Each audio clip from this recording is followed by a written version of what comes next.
ሰላም ጤና ይስጥልን ውድ የቻናላችን ተከታታዮች የፕሮግራማችን ቤተሰቦች፣ ይህ አብዲ ራዋ ቲዩብ ነው።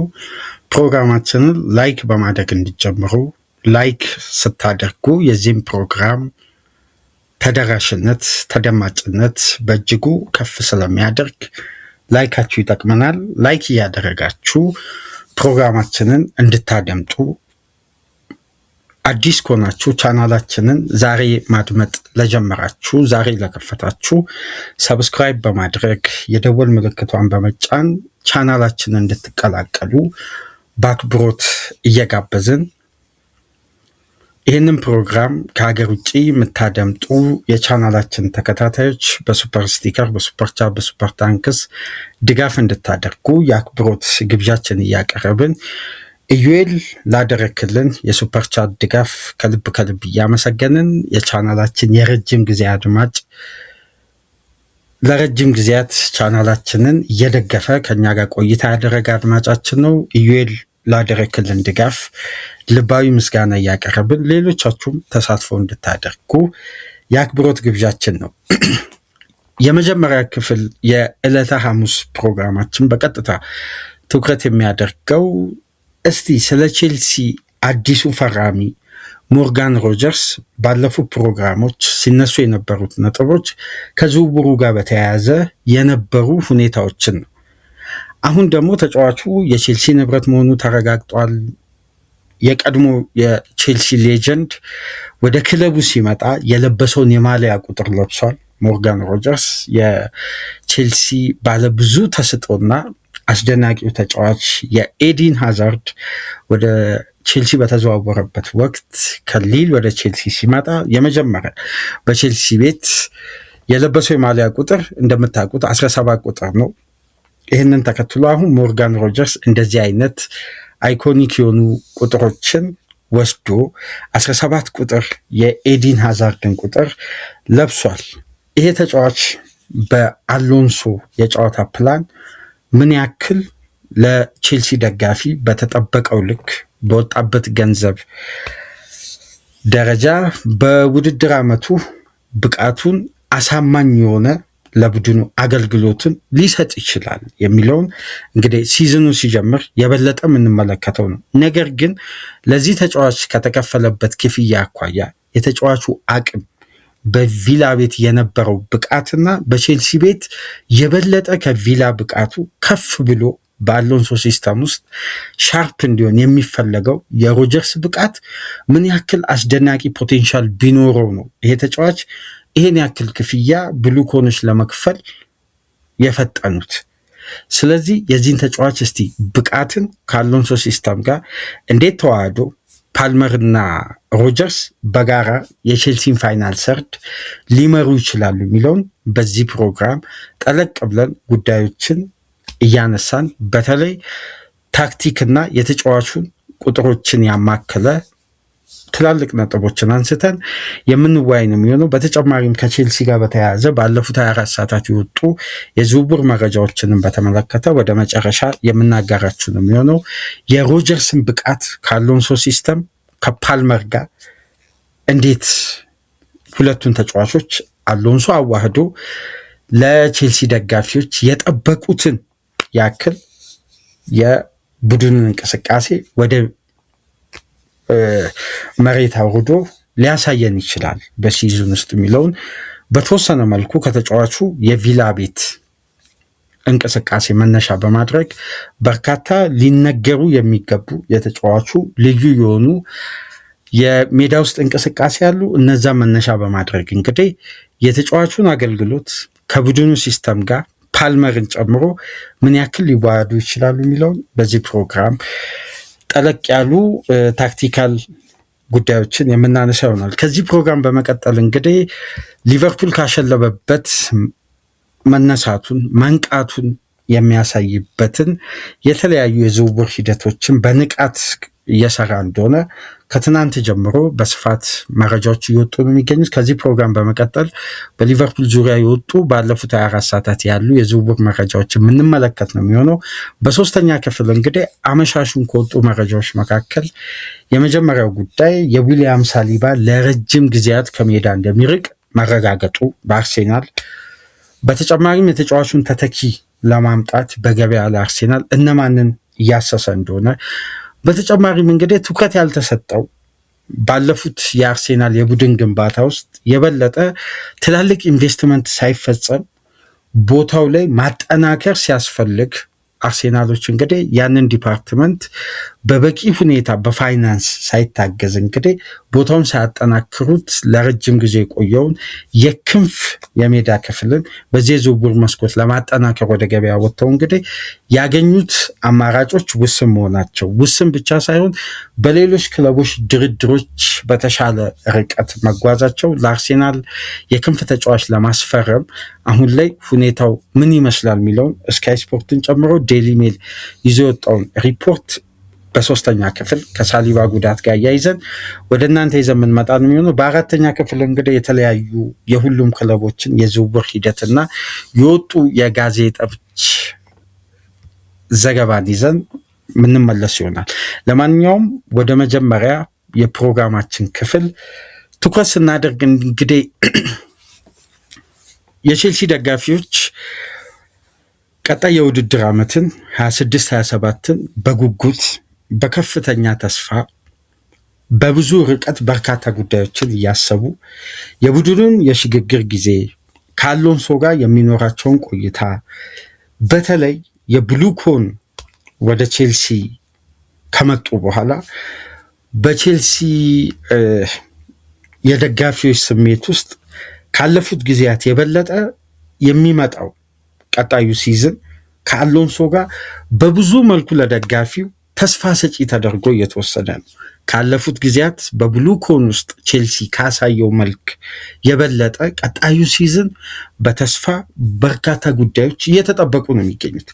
በዚህን ሰዓት ደግሞ እንደ ቼልሲ ደጋፊ በከፍተኛ ፍላጎትና ተስፋ ቡድኑ እየተጠባበቀ ያለ ቡድን ያለ አይመስልም። በተለይ ክለቡ በዝውውር ላይ እያደረገ ያለው ጠንካራ አካሄድ ለአሎንሶ የሚያስፈልገውን ግብዓት ለማቅረብ የቡድኑ ስትራቴጂ፣ የቡድኑን ፕላን ባለፉት ዓመታት ሲከተሉበት የነበረውን ስሌት ወደኋላ በመተው አሁን ቼልሲ እንደ ቡድን መገንባት አለበት። ቅድሚያ ለቡድኑ ውጤትና ስኬት አድቫንቴጅን በር በመክፈት እንግዲህ እነዚህ ጉዳዮች ላይ ነው አሁን ክለቡ እየሰራ የሚገኝ። ይሄ ስትራቴጂ ደግሞ በክለቡ ደጋፊዎች ዘንድ የበለጠ መነቃቃትን፣ ተስፋን፣ ብዙ ማለምን፣ ረጅም ርቀት ከአሎንሶ ጋር ለመጓዝ ደጋፊው ብዙ ተስፋ አድርጓል። የሚታየው መነቃቃት ቼልሲ በዝውውር መስኮቱ ላይ እያሳየ የሚገኘው አግሬሲቭ የዝውውር ሂደቶች በተጨማሪ ቡድኑን በአሎንሶ ስልት ለመገንባት ቅድሚያ መስጠታቸው አንደኛ የዚህ አሰልጣኝ ሹመት የቡድኑን ስትራቴጂክ ባለፉት ዓመታት ሲከተሉበት የነበረውን የተጫዋቾች ዝውውር እንዲሁም የዝውውር ፖሊሲው በተለይ በርካታ ወጣት ተጫዋቾችን ወደ ስብስቡ በማምጣት በማጎልበት ለረጅም ጊዜ መገልገል እንዲሁም ብቃታቸው ፖቴንሻላቸውን የበለጠ ሌሎች ክለቦች ደግሞ ፈልገው ከመጡ ደግሞ በተመጣጣኝና ክለቡን ትርፋማ በሚያደርግ ዋጋ መሸጥ ሁለት የዝውውር ስትራቴጂን በመከተል ነበር ቼልሲ እየተገነባ ነበር። ይሄ አካሄድ፣ ይሄ አሰራር ደግሞ እነዚህ ባለቤቶች ላይ እንደምታውቁት ከተጠናቀቀው ሲዝንም ከ2 ዓመት በፊትም ክለቡ ላይ ደጋፊዎች ቅሬታ ፈጥረው የበለጠ ተቃውሞች በርትተው ነበር። አሁን የክለቡ ባለሀብቶች ወደኋላ መለስ ብለው ፖሊሲያቸውን ተመልክተው በደጋፊዎች ዘንድ የሚነሳውን ጥያቄ በአግባቡ ምላሽ ለመስጠት የፕሮጀክታቸውን ውጤታማነት በዘላቂነት መሰረታዊ የቡድኑ አይደንቲቲና መገለጫ የሆነ የጨዋታ ሲስተም ሪትም ለመገንባት ለዛ ደግሞ አስፈላጊ ግብአቶችን ከሲኒየር ተጫዋች እስከ ወጣት ተጫዋች መካከለኛ ተጫዋችንም በተሟላ ሁኔታ በማቅረብ ክለቡ በሚሳተፍበት ውድድሮች ላይ አስተማማኝ የሽግግር ጊዜና የውጤት ጊዜ እንዲመጣ ለማድረግ ቁርጠኛ ሆነው ወደ ገበያ መውጣታቸው ፖሊሲያቸውን መቀየራቸውን በግልጽ የሚያሳይ ነው። እስካሁን ድረስ ቼልሲ የሚያካሂደው የዝውውር ሂደት ፍላጎቶቹ፣ ጥያቄዎቹም በገበያ ላይ እየተሳተፈ ያለበትን መንገድ ይህም በአብዛኛው የሚያመላክት ነው። ጠንካራ ፍላጎት፣ ጠንካራ ፕላን በክለቡ ሲኖር በአሰልጣኝ የጨዋታ ሀሳብ ላይ መሰረት ያደረገ የቡድን ግንባታና ስትራቴጂ ይያዛል። አሁን ይህም ይመስላል በደጋፊዎች ዘንድ ተስፋን ድጋሚ አለምልሞ ከቼልሲ ጋር ረጅም ርቀት ደጋፊው አሁን ቡድኔ የማሸነፍ አቅሙን የተፎካካሪነት አቅሙን ያለፉት ጊዜያት ሲታማበት፣ ሲወቀስ፣ ሲተች ብዙ ሲጠለጠል የነበረበት መንገድ አስቀርቶ የቼልሲን ግርማ ሞገስ ወደ መመለስ ሂደት ነው እንግዲህ የብሉኮኖች ስትራቴጂ ከዛቪ አሎንሶ ጋር አሁን በሚታየው በወረቀት ደረጃ እየተጓዘ የሚገኙ ግን ባለሀብቶቹ አሎንሶ የሚፈልገውን ግብዓት ማቅረብ ጀምረዋል። በቀጣይ እንግዲህ እነ ሉኳ የመምጣታቸው እድል በእጅጉ ሰፊ ነው። ትናንት ምሽት መረጃውን ተመልክታቸዋል። ቼልሲዎች የአሌክስ ስኮትን ሁኔታ በጥልቀት ከተመለከቱ በኋላ አማራጮችንም ይዘው ከአሌክስ ስኮትም ዝውውር ሳይወጡ የአማካይን የማስፈረም ሂደት ቼልሲ በዚህ የዝውውር መስኮት ጠንክሮ እንደሚሰራ ልክ የተከላካይ ክፍሉን ለማጠናከር እየሰራ እንዳለው የአማካይ ክፍሉን ከትናንትና በስቲያ በነበረው ፕሮግራም በኤንዞ ፈርናንዴዝ መልቀቅ ላይ መሰረት ያደረገ ነው ሲባል የነበረውን ዘገባ ደግሞ አሁን በማሻሻል ኤንዞ ፈርናንዴዝ ቢለቅም ባይለቅም ቼልሲ አማካይ ማስፈረም ሂደቱን ግን እንደማያቆም አሁን ቁርጠኛ ሆኖ የበለጠ የአማካይ ክፍሉን ዴብዙንም ጥራቱንም ለማሳደግ እየሰራ የሚገኘው።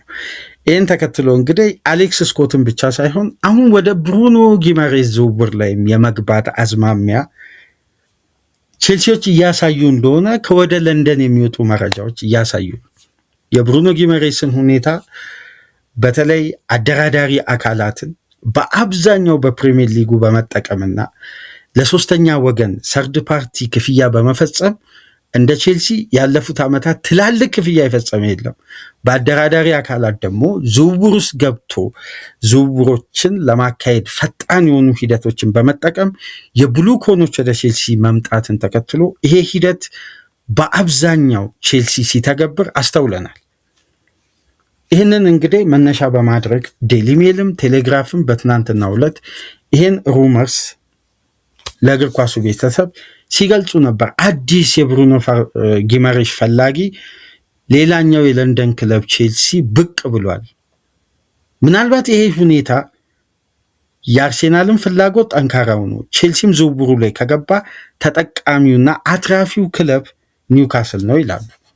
ይህም በትናንትናው ዕለት ተመልክቷል። ስለዚህ ቼልሲ አማካይ የማስፈረሙ ጉዳይ የማይቀርም። እስቲ አሁን ወደ ዋናው ነጥባችን እንምጣ። ወደ በኋላ ይህንን ጉዳይ መናነሳ ነው የሚሆነው። ነገር ግን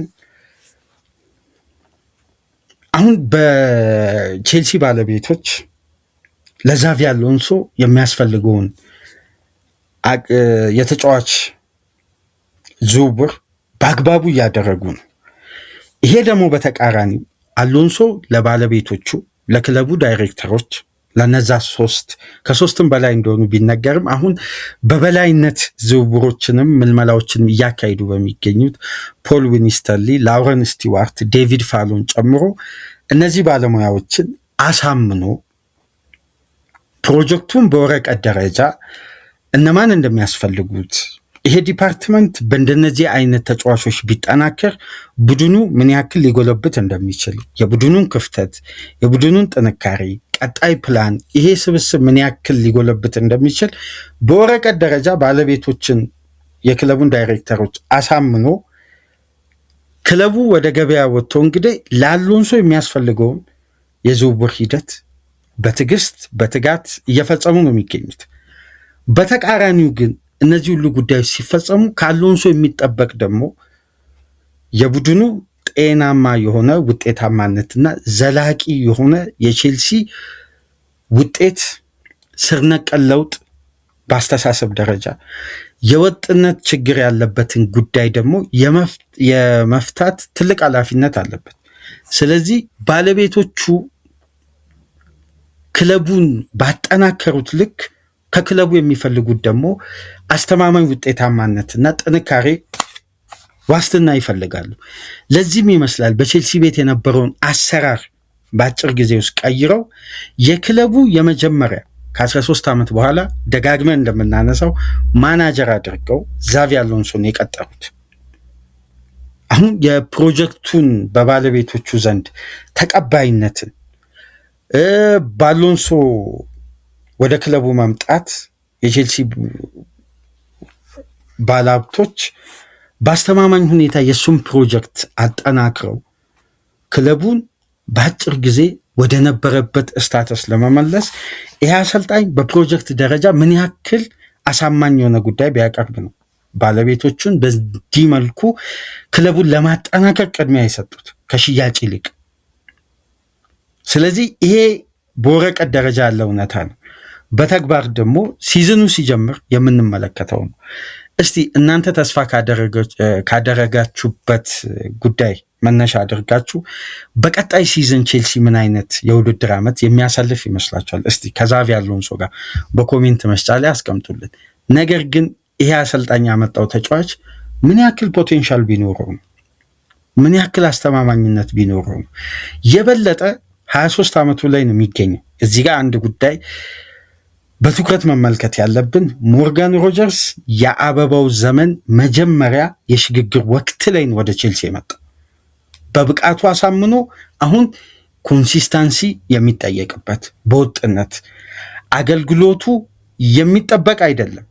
በቪላ ቤት ያለውን አገልግሎት አይደለም፣ በቼልሲ ቤት ከቪላ በተሻለና በላቀ ሁኔታ ያለውን አቅም ማስመስከር አለበት። የመጣበትን ትርጉም ይሄ ከሮጀርስ ይጠበቃል። ለዚህ ደግሞ አስተማማኝ ለተጫዋቹ ሚናና የተመቻቸ የጨዋታ ሲስተም ስልት የማበጀት አሳምኖ ባለቤቶችን እንዲመጣ ያደረገው ደግሞ አሎንሶ የበለጠ ኃላፊነት አለበት። የተጫዋቹን አቅም አውጥቶ መጠቀም የበለጠ ከቪላ በተሻለ ሁኔታ። ምክንያቱም ቼልሲ ወደ ቀድሞ ስታተስ የመመለስ ሂደት እንጂ የያዘው ተጫዋቹ በቪላ ደረጃ ቼልሲ ቤት መጥቶ በተመሳሳይ ኮፒ እንዲያደርግ አይደለም። ከዛም በረጅም ርቀት በተሻለ ሁኔታ የቼልሲን የግራ ክንፍ ፖዚሽንን ወደ 10 ቁጥር ስፍራ ከፓልመር ጋር ኢንተርቼንጅ እያደረጉ እየተቀያየሩ የፈጠራ አቅሙን የቡድኑን የበለጠ በማጎልበት አጥቂው በቂ ምርት እንዲያገኝ እነሱም ደግሞ ካላቸው አቅም አንጻር የቡድኑን ግብ የማስቆጠር ኃላፊነትን ተጋርተው ከአጥቂው ጋር ከጆዋው ፔድሮ ጋር የበለጠ ቼልሲን በሶስተኛ ሜዳ ክፍል ከብራዚላዊው ቴክኒሻል ስቲቫኦ ጋር በመሆን የቼልሲን አታኪንግ ሰርድ አስፈሪና አስተማማኝ ማድረግ ነው። ይሄ ታዲያ በቪላ ሌቭል አይደለም፣ በቼልሲ ሌቭል ነው የሚፈለገው። ስለዚህ ሮጀርስ ቀላል ፈተና አይደለም የሚጠብቀው። ብዙ ፈተናዎች ይጠብቁታል። ከወጣበት ገንዘብ አንጻር ቲሙ ተዋህዶ የሚያመጣው ውጤታማነት፣ መረጋጋቱ፣ ዘላቂነቱ፣ አስተማማኝነቱ ይጠበቃል። ይህም በሲዝኑ የምንመለከተው ነው።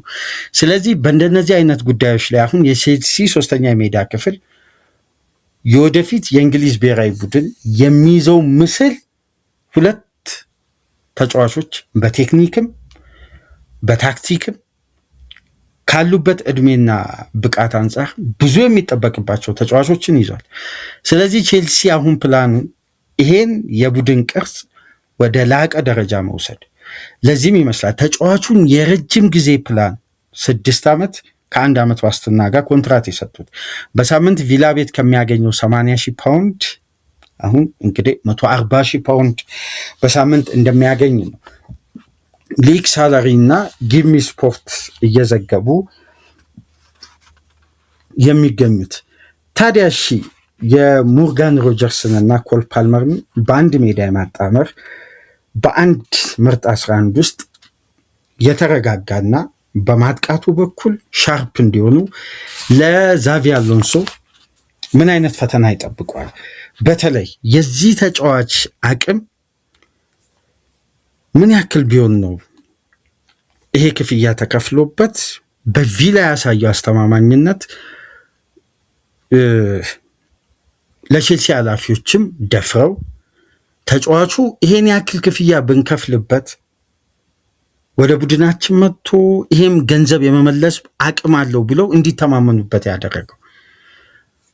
በነገራችን ላይ ቪላና ቼልሲ ከብሉኮን ቼልሲን ከተቆጣጠረበት ጊዜ አንስቶ 200 ሚሊዮን ፓውንድ የዝውውር ሂደት በሁለቱ ክለቦች መካከል ተደርጓል። ቼልሲ እንደምታውቁት ከዚህ በፊት ኬሊማንንና ቹኩሜካን ከቪላ ማምጣት ችሏል። አሁን ደግሞ ሞርጋን ሮጀርስን፣ ቪላ ደግሞ ማትሰንን፣ ዲሳሲን በውሰት አሁን ደግሞ ጋርናቾን በትናንትናው ዕለት በሁለቱ ክለቦች መካከል ያለው ጠንካራ መግባባት እንግዲህ ለሞርጋን ሮጀርስም የዝውውር መቀላጠፍ እጅጉን ትልቅ ሚና እንደሆነ ያለፉት ጊዜያት ስናነሳ ነበር። የእንግሊዝ ተጫዋቾች ውዱ ተጫዋች፣ የቼልሲ የምንጊዜም ትልቁ ፈራሚ፣ የቪላ ደግሞ ትልቁ ሽያጭ ነው ይሄ ተጫዋች። እስቲ አሁን የተጫዋቹን ዳታ ሙሉ ፖቴንሻሉን አናላይዝ እናድርግ። እንደምታውቁት ባለፉት 2 ዓመት ይሄ ተጫዋች ማድረግ ካለበት የፕሪሚየር ሊግ 76 ጨዋታዎች ውስጥ 74ቱን ተጫውቷል። 2ቱን ያልተጫወተበት የኡናይ ኤምሬ ታክቲካል ውሳኔ ነው የሚለው። 2ቱን እንደውም በጉዳት አይደለም መጫወት ካለበት በ2 ዓመት ውስጥ 76 የፕሪሚየር ሊግ ጨዋታዎች ውስጥ 74ቱን ሲጫወት 2ቱን ያልተጫወተው ሐሙስ ምሽት ቪላ የመልስ ጨዋታና ትልቅ ጌም ባለበት 2 የተለያዩ ውድድሮች ነው። አንዱ ከፒኤስጂ ጋር፣ አንደኛው ደግሞ በተጠናቀቀው ሲዝን እንደሆነ ተገልጿል። ስለዚህ ለነዚህ ጨዋታዎች ሲባል የፕሪሚየር ሊጉን ጨዋታ ተጫዋቹን አሳርፈው ለዛ ጨዋታ እንዲበቃ ለማድረግ ፊትነሱም አስተማማኝ እንዲሁም በፕሪሚየር ሊግ 2 ጨዋታዎች ለዩሮፒያን ምሽት ተብለው ተጫዋቹ ቤንች ላይ እንዲሆን ተደርጓል። ታዲያ ሞርጋን ሮጀርስ ትልቁ አቅም ምንድን ነው? የተጫዋቹ እምቅ ችሎታ፣ የተለየ ክህሎቱ፣ በቼልሲ ቤት የተለየ የሚያጎለብተው ኳሊቲ ከቪላ አስተዋጽኦ መነሻ በማድረግ በቼልሲ ቤት አሁንም እንደነገርኳችሁ ቀጣይ ሲዝን ከቪላ በተሻለ ሁኔታ ይሄ ተጫዋች ብዙ ይጠበቅበታል በረጅም ርቀት። ግን በቪላ ደረጃ ያሳየው ደግሞ አስተማማኝ ብቃት ተጫዋቹን ተመራጭ አድርጎታል። ለምሳሌ እንደምታውቁት ይሄ ተጫዋች ቨርሳታይል ነው፣ አማራጩ ሰፊ ነው ይባላል። ግን በ10 ቁጥር ቦታ ሲሰለፍ የ10 ቁጥር ባህሪ 100% መያዝ ይችላል። በዊንግ ፖዚሽን ላይ ሲሰለፍ ደግሞ በትክክልም 100% ዊንገር ሆኖ መጫወት ይችላል። አሁን አስደናቂው የተጫዋቹ የታክቲክ ተለዋዋጭ ባህሪ አዳፕት የማድረግ ክህሎት ነው። የበለጠ ይሄን ተጫዋች አርሴናልም በዛው ልክ አጥብቆ ሲፈልገው የነበረው ቼልሲም ደፍሮ ይሄን ያክል ክፍያ ለመክፈል ቁርጠኛ ሆኖ ወደ ተጫዋቹ እንዲጓዝ ያደረገበት ዋነኛ ምክንያት። ለምሳሌ ይሄ ተጫዋች በ10 ቁጥር ፖዚሽን ላይ ሲሰለፍ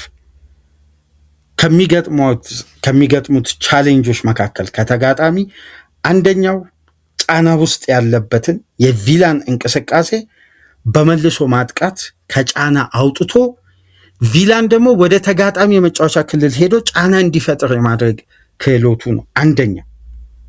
ይሄ በጫና ውስጥ ሆኖ ኳስን የመቀበል ከተቀበለ በኋላ ረጅም ርቀት ከዛ ኳስ ጋር ቆይቶ ቦልኬሩ በጣም በፕሪሚየር ሊግ አስተማማኝ ከሆኑ ተጫዋቾች አንዱ ሞርጋን ሮጀርስ ነው ይላል እንደ ኦፕታ ስታቲክስ ከሆነ። ይሄ ደግሞ ተጫዋቹን በሜዳ ውስጥ ባለው እንቅስቃሴ አንደኛ ፍጥነቱ፣ ሁለተኛ ደግሞ በተጋጣሚ ያለበትን ጫና ለመውጣት የሚመርጠው ቴክኒካል አቅም፣ ድሪብል፣ ቦልኬሩና የበለጠ ደግሞ ፔኔትሬሽኑ ቦክስ አታከር መሆኑን ልዩ ያደርጓል። ይሄ ደግሞ ከ10 ቁጥር ፖዚሽን ጋር በተያያዘ ምክንያቱም ወርዶ ከቪላ አማካዮች ኳስን ለመቀበል የቪላን የአማካይ ቁጥር አብዝቶ የክለቡን የመከላከል ጥንካሬ በቁጥር ከፍ አድርጎ ያን ጥንካሬ ወደ ማጥቃት ደግሞ ሲቀይረው ከሚያጋጥሙ ቻሌንጆች ውስጥ ይሄ ተጫዋቹ የሚሻገርበት ነው። በዚህም እንግዲህ ከጫና የሚወጡ ኳሶችን ፓስ በማድረግ በፕሪሚየር ሊጉ ከሚገኙ አታኪንግ ሰርድ ክሬቲቭ አማካዮች ውስጥ 80.4% ስኬታማ የሆኑ ፓሶችን በማድረግ 5ኛ ደረጃ ላይ የሚገኙ የበለጠ በዚህ እንቅስቃሴ ውስጥ ደግሞ ተጫዋቹ 300 ፓሶችን ሲያደርግ ከ300 ፓሶች ውስጥ 208ቱን ፎርዋርድ ፓስ በማድረግ በሊጉ ደግሞ 3ኛ ነው። ቀጥታ ምንድነው ከጫና ውስጥ ያለውን የቪላን በመከላከል ውስጥም ሆኖ ሊሆን ይችላል፣ ኳስን በተቀበለበትም ሰዓት ሊሆን ይችላል። በቀጥታ ግን ወደ ማጥቃት እንቅስቃሴ መቀየር ይችላል። ይሄን ደግሞ እስቲ ከአሎንሶ ሌቨርኩዘን ጋር እናያይዝ። ታስታውሱ እንደሆነ የአሎንሶ ሌቨርኩዘን በ5ቱ ትላልቅ ሊግ ሻምፒዮን በሆነበት ዓመት የትኛውም ክለብ በ5ቱ ትላልቅ ሊግ በሌቨርኩዘን ደረጃ ያልተገበረው አንድ ትልቅ ቁጥር አለ። ሃይ ተርኖቨር የመልሶ ማጥቃት እንቅስቃሴ 397 ሃይ ተርኖቨር በማድረግ ብቸኛ ክለብ ነበር ሌቨርኩዘን። ይሄ ደግሞ ከተከታዩ ክለብ ራሱ በ68 ይበልጥ ነበር በወቅቱ። ስለዚህ በጫና ውስጥ ያለን እንቅስቃሴ ወደ ማጥቃት እንቅስቃሴ መቀየር የመጀመሪያው ትርጉም የሚሰጠው ሃይ ተርኖቨር በሚል ነው። ሃይ ተርኖቨር ጫና ውስጥም ያልሆነ ቡድንን ነጥቆ ወደ መልሶ ማጥቃት መቀየርም ይቻላል። ግን የበለጠ የሮጀርስ ፖቴንሻል በ10 ቁጥር ቦታ እንኳን ከፓልመር ጋር ተለዋዋጭ በሆነ ባህሪ እንደ ጨዋታው እንቅስቃሴ ባልተገደበ ሚና የሚጫወት ከሆነ የፓልመርን ቦታ ከቨር አድርጎ ይሄ ተጫዋች ፊዚካሊም ቴክኒካሊም ሊሸፍን የሚችላቸው ኤሪያዎች ከኳስ ጋር ጤናማ ነው። የበለጠ በእንደነዚህ አይነት እንቅስቃሴዎች ውጤታማ ነው። ፓልመር የሚታማበት ችግር ምንድን ነው? በጫና ውስጥ ያለን እንቅስቃሴ ወደ ማጥቃት የመቀየር ችግር አለበት። ተመልሶ አሁን በራሱ የመጫወቻ ክልል አማካይ ቁጥሩን የማገዝ የበለጠ ፓልመር ሻርፕ ነው። 3ኛ የሜዳ ክፍል የትኛውንም በር የማስከፈት ፖቴንሻል አለው 3ኛ የሜዳ ክፍል። ምክንያቱም ቴክኒካሊ ተጫዋቹ 3ኛ የሜዳ ክፍል በቂ ከቨር ይሰጠው እንጂ ፓልመር ምን ማድረግ እንዳለበት የሚያውቅ ተጫዋች ነው።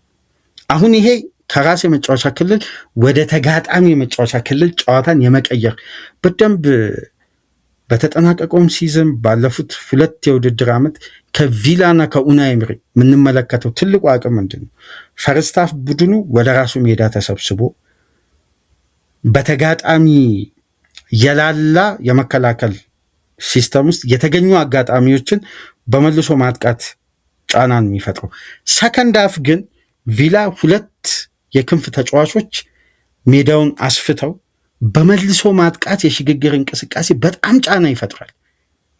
ፊዚካሊም ታክቲካሊም የተጫዋቾችንም ቴክኒክ እየተጠቀሙ አብዛኛው ጊዜ ሰከንድ ሃፍ ከፍተኛ ኢነርጂ ያወጣል።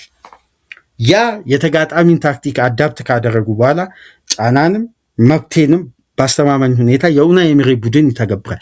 ለዚህ ደግሞ ቁልፉ ተጫዋች ሞርጋን ሮጀርስ ነው።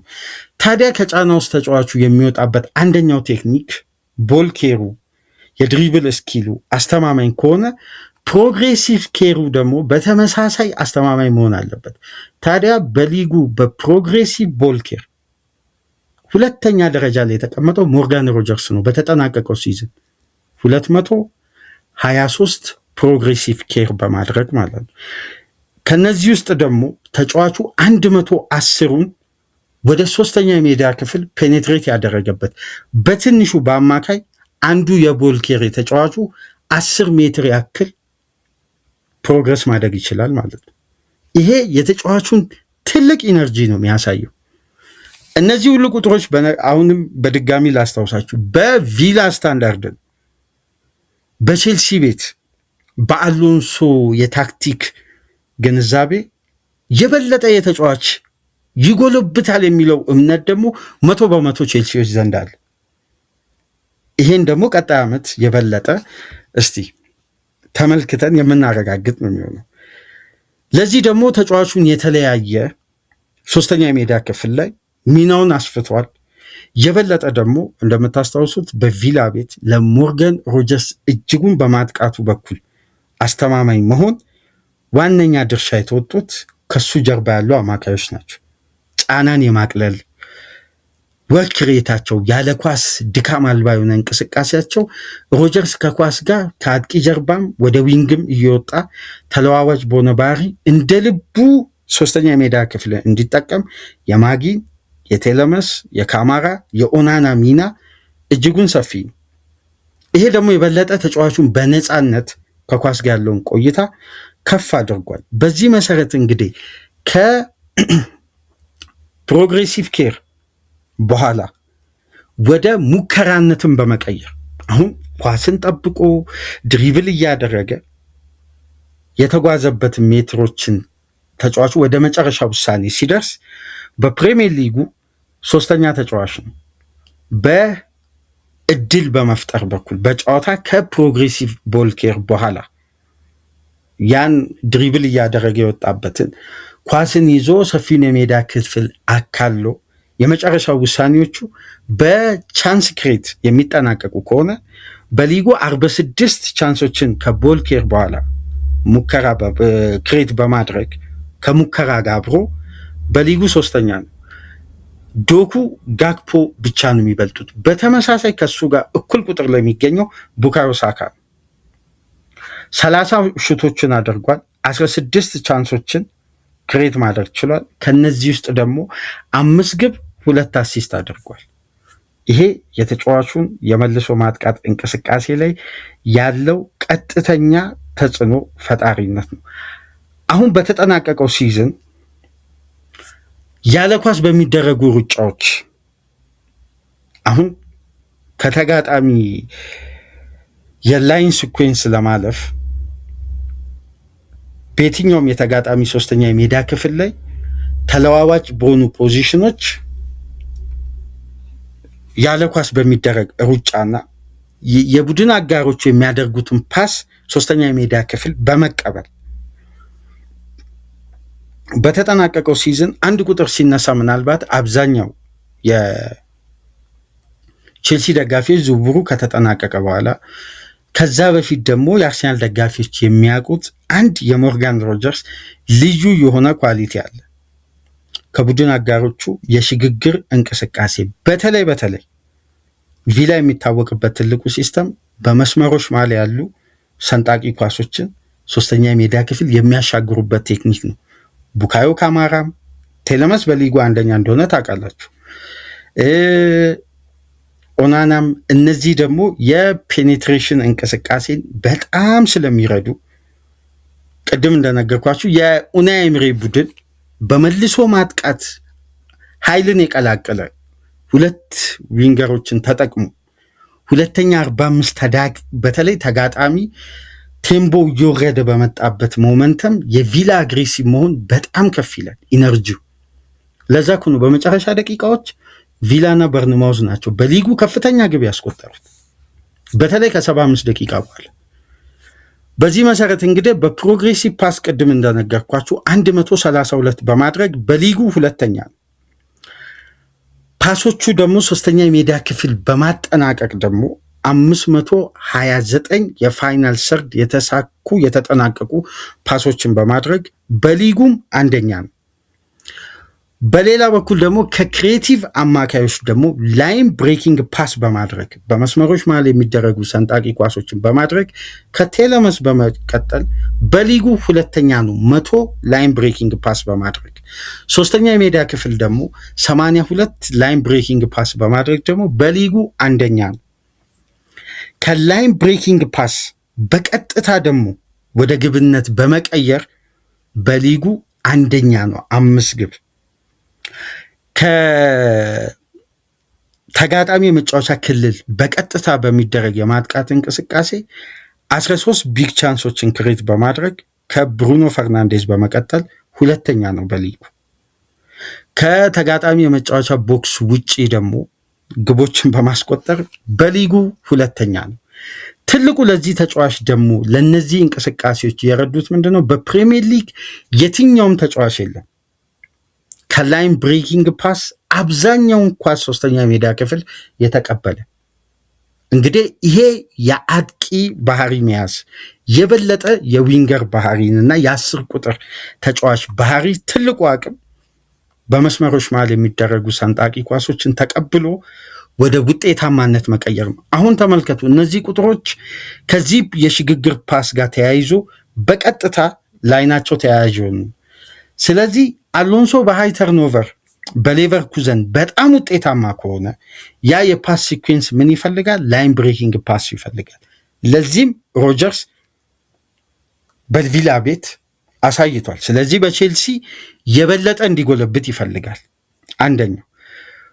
ሁለተኛው ደግሞ እነዚህ ፓሶችን ሶስተኛ ሜዳ ክፍል በሁለት የተለያዩ ፖዚሽኖች ላይ ሆኖ ኳሱን መቀበል ትርጉም ያለው እንቅስቃሴ ማድረግ ነው።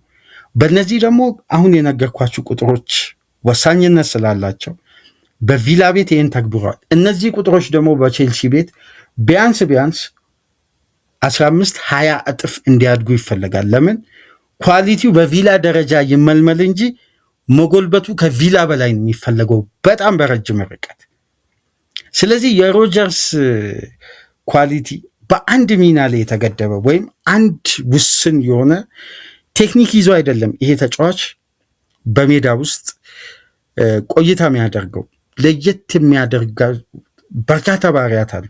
በሜዳ ውስጥ እንቅስቃሴ ፊትነሱ አስተማማኝ ነው። ጉልበትና ኢነርጂው ደግሞ በጣም የተለየ ነው። ኢነርጂው በተለይ ለምሳሌ በቼልሲ ቤት ከሚገኙ ተጫዋቾች እንደውም አንድ ቁጥር ላንሳላችሁ። ዲስታንስ ከቨር በማድረግ ኤንዞ ፈርናንዴስ አንደኛ ነው በቼልሲ ቤት። ጆዋው ፔድሮ፣ ማሎ ጉስቶ፣ ስቲቫኦ፣ ሪስ ጀምስ በአማካይ በ90 ደቂቃ የሚያደርጉት ከቨር በቼልሲ ቤት አንደኛ ናቸው። ከነዚህ ሁሉ ተጫዋቾች ይበልጣል ሞርጋን ሮጀርስ። ለምሳሌ ኤንዞ ፈርናንዴዝ 10.7 ኪሎ ሜትር ነው ከቨር የሚያደርገው። ሞርጋን ሮጀርስ 11.1 ከቨር ያደርጋል በአማካይ በ90 ደቂቃ።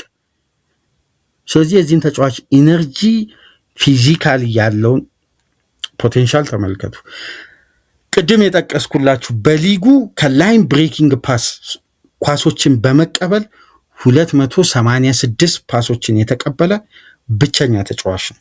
በተጋጣሚ የአደጋ ክልል ውስጥ ሆኖ ደግሞ 177 ፓሶችን የተቀበለ ደግሞ በሊጉም አንደኛ ተጫዋች ነው።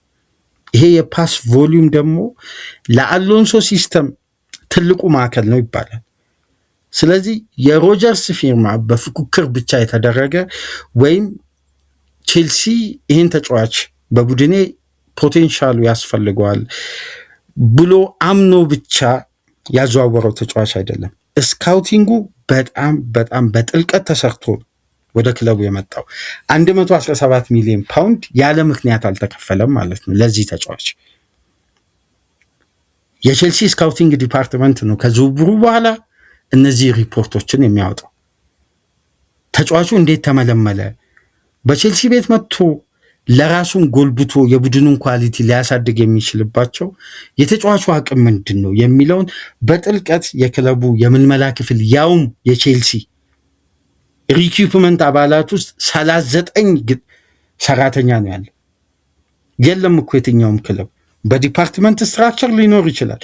ሪኩፕመንት ብቻ 39 ነው ቼልሲ ያለ።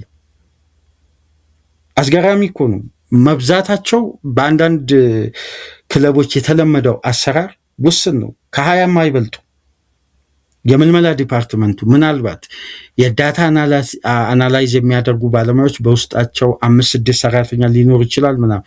ቼልሲ እኮ ስትራክቸራል አይደለም። ሪኩፕመንት 39 ሰራተኛ አለ። በውስጡ ምን ያክል ስትራክቸር እንደሚኖር አስቡ። በጣም ሰፊ ነው። ስፖርቲንግ ዳይሬክተር ብቻ 5 አለ እኮ ነው የሚባለው። እሺ ሮጀርስን ደግሞ ይሄ እንደ ፕሌይ ሜከር ከተመለከት ነው።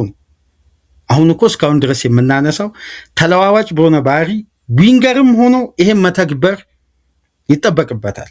ይህም ቢተገብር የበለጠ ፓልመር ደግሞ ክሬቲቪቲው ላይ ምንም ጥያቄ ማይነሳበት አስተማማኝ ተጫዋች ነው። አንድ ሲዝን በጉዳት በአሰልጣኝ መለዋወጥ፣ በቡድን ባህሪ ተለዋዋጭ መሆን፣ የፓልመር ብቃት መውረዱ፣ የቱሄል አለመምረጡ ምንም በፓልመር ፖቴንሻል ላይ የሚቀንሰው ጉዳይ የለም። ኮል ፓልመር ቴክኒካሊ በሊጉ ካሉ ውስን በቴክኒክ አቅማቸው ብቻ እዛ ቦታ ላይ መሰለፍ ካለባቸው የፕሪሚየር ሊጉ ምርጥ 10 ቁጥር ተጫዋቾች ውስጥ አንዱ ነው ፓልመር። ይሄን ቦታ ደግሞ የበለጠ አብሮ በጋራ የሆኑ ምክንያቱም 3-4-2-1 ፎርሜሽን አሎንሶ ቢጫወት ሁለቱ ተቀራርበው ወደ ተጋጣሚ ቦክስ የመጫወት ባህሪ ሊያሳዩ ይችላሉ። 4-2-3-1 ቢጫወቱ በፖዚሽን ኢንተርቼንጅ የማድረግ እድላቸው ሰፊ ነው። ምክንያቱም የ10 ቁጥር ተጫዋች በተለይ የግራኝ እግር ተጫዋች ወደ ቀኙ የሜዳ ክፍል አዘንብሎ ሊጫወት ይችላል። ግን በቀኙ የሜዳ ክፍል ያለው ተጫዋች በተመሳሳይ የግራ እግር ተጫዋች ከሆነ ለምሳሌ ኦዲጋርድን ካያቸው ወደ ሳካ ነው የሚቀርበው፣ ሌሎችም ተጫዋቾች። ነገር ግን ፓልመር ለየት የሚያደርገው ወደ ሁለቱም ዊንግ ባላንስ ማድረግ ይችላል። ከየትኛው በግሌ ፓልመርን ከማደንቅበት ፖቴንሻል መካከል ወደ አንድ ዊንግ አዘንብሎ የመጫወት ባህሪ የለበትም። ሁለቱንም ዊንግ ጋር በተመሳሳይ እንቅስቃሴ እንደ ኳሷ ሙቭመንት ደብል አፕ ማድረግም ይችላል፣ ሊንክ አፕ መፍጠር ይችላል። ይሄ ከሮጀርስ ጋር የሚኖራቸው ሊንክ አፕ የበለጠ ኢንተርቼንጅም ለማድረግ አሎንሶ ደግሞ የተገደበ ሚና አይፈልግም። ይሄ ኢንተርቼንጅ ሲስተም ደግሞ በአሎንሶ የቡድን ባህሪ ውስጥ የማይቀር ነው። ምክንያቱም ተመልከቱ ቪኒንና ኢምባፔን እንዴት ኢንተርቼንጅ እንደሚያደርግ፣ አርዳ ጉለርንና ኢብራሂም ዲያዝን በጣም ተለዋዋጭ ይሆናሉ ሜዳ ውስጥ። ለዛም እኮ ነው አርዳ ጉለር በጣም የተመቸው የአሎንሶ ሲስተም። እሺ እንደ ዊንገር ከተመለከትን የመጀመሪያው ትልቁ ጉዳይ ቴኮን የአንድ ለአንድ አቴምት በፕሪሚየር ሊጉ በቴኮን ደግሞ ሞርጋን ሮጀርስ 4ኛ ነው። 258 ቴኮኖችን አቴምት አድርጓል፣ ሞክሯል። ከዚህ ውስጥ ደግሞ 112ቱን በስኬት በማጠናቀቅ ደግሞ በሊጉ 5ኛ ነው። ለዚህ ደግሞ የረዳው የተጫዋቹ ፕሮግሬሲቭ ኬር ነው። ቅድምም የማነሳላችሁ ረጅሙ ቦታ አሁን ይሄ ተጫዋች ከኳስ ጋር የሚቆይበት ደቂቃ በጣም ከፍተኛ ነው ማለት ነው። ይሄ ደግሞ በቼልሲ ማጥቃት ኮንትሮል ሲስተም ላይ የተጫዋቹን ተጽዕኖ እስቲ በቀጣይ ዓመት የበለጠ እንመለከታለን፣ ግን ተጽዕኖ ሰፊ እንደሚሆን ነው የሚጠበቀው። ቴኮን አቴምት ላይ ይሄ ተጫዋች 4ኛ ደረጃ ላይ ሲቀመጥ ከሱ በላይ ያሉትን ልንገራችሁ። ዶኩ ዊንገር ነው፣ ቅዱስ ዊንገር ነው፣ ኒዴ የኤቨርተኑ ዊንገር ነው፣ ሴሜኒዮ የማንቸስተር ሲቲ እኩል ነው ከሴሜኒዮ ጋር 4ኛ ላይ። ስለዚህ ይሄ እንደ ክንፍ ተጫዋች ነው ማለት ነው እዚህ ጋር። ምክንያቱም ክሬቲቪቲ ተጫዋች ከሆነ የ10 ቁጥር ተጫዋች ከሆነ እየተነጻጸረ የሚገኘው ካለው አቅም አንጻር ከክንፍ ተጫዋቾች ጋር። ስለዚህ ይሄ ተጫዋች በሁለቱም ቦታ 100% አገልግሎቱ አስተማማኝ ነው። መግቢያ ላይ ያልኩት እነዚህ መመዘኛዎች በዋነኝነት ስለሚነሱ ነው።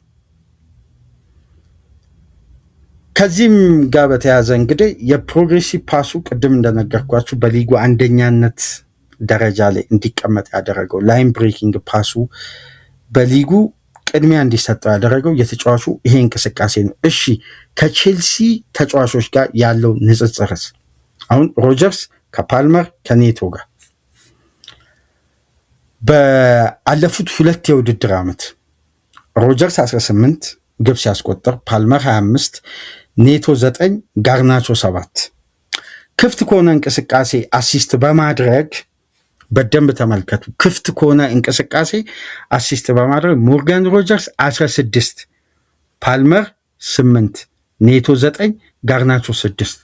ከሁሉም ተጫዋቾች በምን ያክል ርቀት እንደሚበልጥ ተመልከቱ።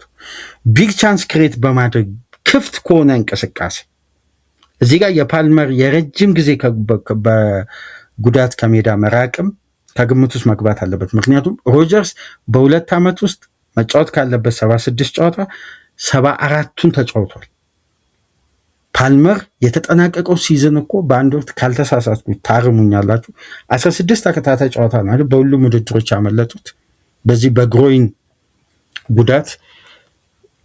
ስለዚህ ክፍት ከሆኑ እንቅስቃሴዎች ትላልቅ እድሎችን በጨዋታው በመፍጠር ሮጀርስ 28፣ ፓልመር 20፣ ኔቶ 19፣ ጋርናቾ 10 በተጋጣሚ የመጫወቻ ቦክስ ውስጥ የነኳቸው የኳሶች ቁጥር ልክ እንደ ስትራይከር ደግሞ በሐሰተኛ 9 ቁጥር የመጫወትን ባህሪ በእነዚህ ንክኪዎችና እንደ ዊንግ ተጫዋች ቦክስ አታከር ነው ቅድም ስላቸው የነበረው። ለዚህ 339 ኳሶችን እሱ መንካት ሲችል ፓልመር 249፣ ኔቶ 234፣ ጋርናቾ 290።